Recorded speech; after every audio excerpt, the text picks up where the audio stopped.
Hola, ¿qué tal? Mi nombre es Liliana Castañeda Ávila y yo elegí el tema de derechos de la ciudadanía, de la nacionalidad y de los extranjeros como derechos humanos, que voy a desarrollar a continuación. La internacionalización de los derechos del hombre, ocurrida de manera abrumadora después de la Segunda Guerra Mundial, generó un nuevo paradigma en el tratamiento de estos derechos fundamentales que ha derrumbado las más resistentes barreras nacionales. Internamente, la apertura constitucional se correlaciona con la sociedad plural, que implica el reconocimiento de la diversidad ideológica y pragmática de grupos y organizaciones a quienes se les ofrece un espacio político para su proyecto. Externamente, en las constituciones de nuestro siglo XXI se advierte la influencia de los sistemas jurídicos de otros países y desde luego de las normas internacionales o impronta derivada de la interdependencia internacional y de la creciente globalización.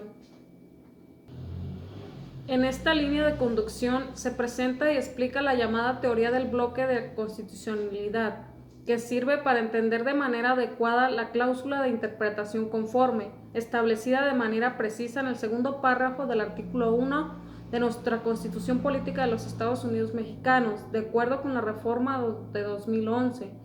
Control de la constitucionalidad. El constitucionalismo mexicano, tanto por la vía de la revisión y reforma constitucional como por la interpretación constitucional, va rumbo al paradigma de la democracia constitucional. Los derechos de la ciudadanía, de la nacionalidad y de los extranjeros. Estos derechos son estudiados ahora tanto en el marco del derecho constitucional, internacional, público o privado y del derecho administrativo, como en el contexto de los derechos humanos, por lo que los temas que siguen se vinculan estrechamente con los temas antes expuestos. Como ya lo advertimos anteriormente, la internacionalización es el fenómeno dominante en el campo de los derechos humanos y es reconocido que en estos no solo se han internacionalizado, sino que además se han diversificado en su número y ampliado de manera notable a sus alcances. Para explicar esto, se optó por distinguir varias generaciones de derechos humanos, de acuerdo con su progresiva aparición histórica.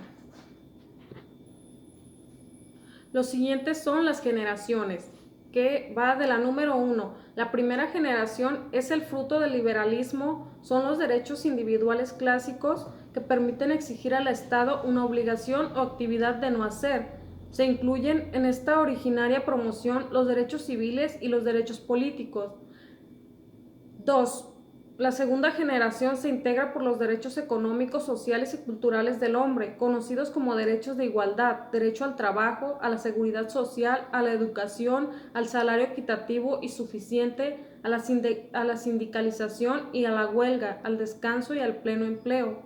Y la tercera generación son los llamados derechos de solidaridad, que comprenden los que denomina intereses difusos, inspirados en principios generales o universales, y cuyo respeto reclama la humanidad en su conjunto.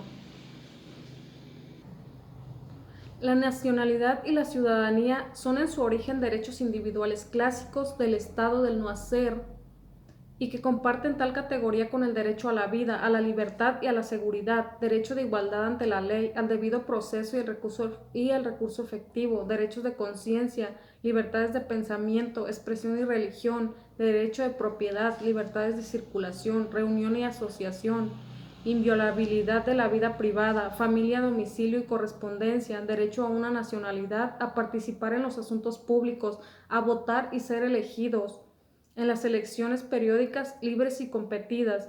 Según estudios constitucionales mexicanos, en nuestra Constitución los derechos humanos se clasifican en derechos de igualdad, de libertad, de seguridad jurídica, y los nuevos derechos en los que sobresalen los derechos domésticos o de familia, igualdad de los sexos y desarrollo familiar, planificación familiar, vivienda y protección de menores. Ciudadanía. En un principio, el artículo 34 de la Constitución de 1917 estableció que para ser ciudadano se requería la calidad de ser mexicano y haber cumplido 21 años en caso de ser soltero y 18 años en caso de estar casado, así como tener un modo honesto de vivir. Nacionalidad. En el artículo 30 de la Carta Magna distingue entre nacionalidad por nacimiento y naturalización. Originalmente, en el apartado A, fracción 2, se decía que eran mexicanos por nacimiento los que nacen en el extranjero de padres mexicanos, de padre mexicano y madre extranjera, o de madre mexicana y padre desconocido, lo cual parecía hasta infamante para las mujeres. En 1969 se modificó el artículo para determinar que son mexicanos por nacimiento los que nazcan en el extranjero de padre o madre mexicanos, dándole plena validez.